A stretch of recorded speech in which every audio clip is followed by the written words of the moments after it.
In the rapidly evolving world of electric vehicles and EV batteries, strategic alliances and geopolitical policies are playing an increasingly key role. Recent US regulations are reshaping strategic alliances as well as shaping the future of electric vehicle battery production worldwide.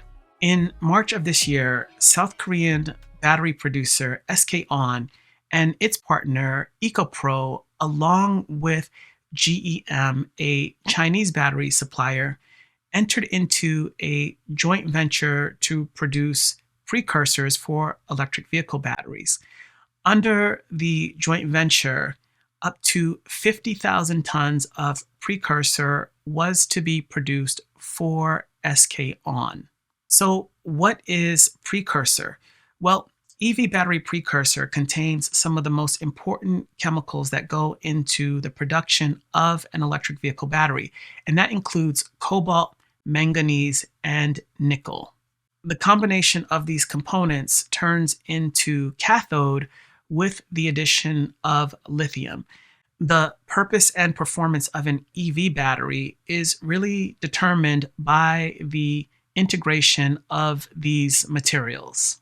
Less than 9 months after the three companies entered into the $1 billion joint venture, it now faces uncertainty. And this is due to the Biden administration's recent implementation of the Foreign Entities of Concern regulations, or FEOC. And this covers companies that are controlled by North Korea, Iran, or China and hold more than 25% stake in any partnership or company that is operating inside the US. This policy impacts SK On as the GEM portion of the joint venture is about 49%, which would disqualify SK On from grants and incentives under the Biden administration's Inflation Reduction Act. Those tax credits, grants, and incentives really matter for South Korean companies because they want to sell cars into the US using their batteries while qualifying for the incentives under the Inflation Reduction Act. American consumers who purchase EVs can receive up to $7,500 in federal tax rebates toward the purchase of their electric vehicle, provided that it meets US guidelines. But this situation has caused alarm for many South Korean companies, as many of them have entered into joint ventures with Chinese companies.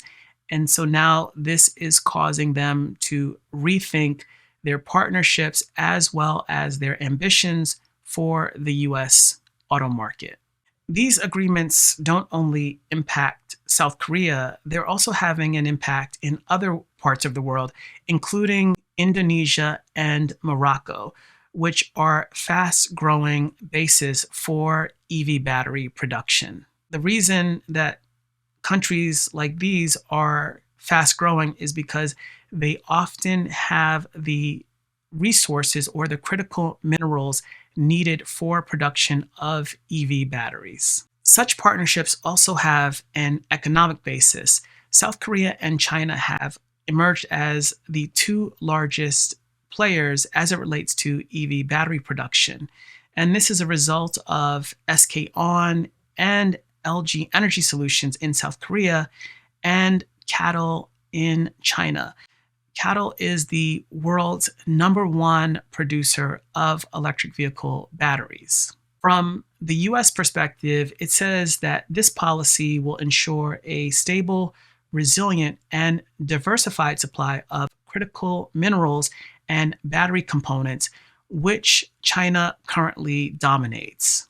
China's dominant position in the EV battery supply chain has caused geopolitical tensions in the US, Europe, Canada, and Japan, just to name a few. The US has also made clear that its purpose is to lead the EV market while establishing to automakers, battery suppliers, and the critical components industry that the clean vehicle transition be led by the US and benefit American workers and companies. The proposed rules will apply to battery suppliers beginning in 2024 and to the critical components industry beginning in 2025. While SK On is rethinking its alliances, the world's third largest battery producer, LG Chem, is focused on diversifying its battery supply chain across Europe, the US, and China, making it less susceptible to exposure under the FEOC regulations. This development signifies a broader industry trend. Companies are now more cautious about the alliances that they are forging, particularly with Chinese companies, especially as it relates to EV batteries and components. Chinese EV auto manufacturers are already under scrutiny in the European Union, and we talked about that in a previous video. That relates to China's dominant position as it relates to the EV supply chain and really making it difficult for domestic auto manufacturers within the European Union to compete. The EV battery market is clearly at a pivotal point, and that's largely influenced by the rapid growth of electric vehicles worldwide, partnerships globally, and geopolitical policies. So what's your take on the FEOC regulations from the US and the impact on a company like South Korea's SK On? Do you think that countries like the US should maintain a focus on domestic production of EV batteries, or should this continue to be global in scope? Share your thoughts in the comment section below. For more updates like this from us, be sure to hit the subscribe button. And if you like this video, be sure to hit the like button. And if you didn't, let us know how we can do better. Thanks for watching this video, and we'll see you in the next one soon.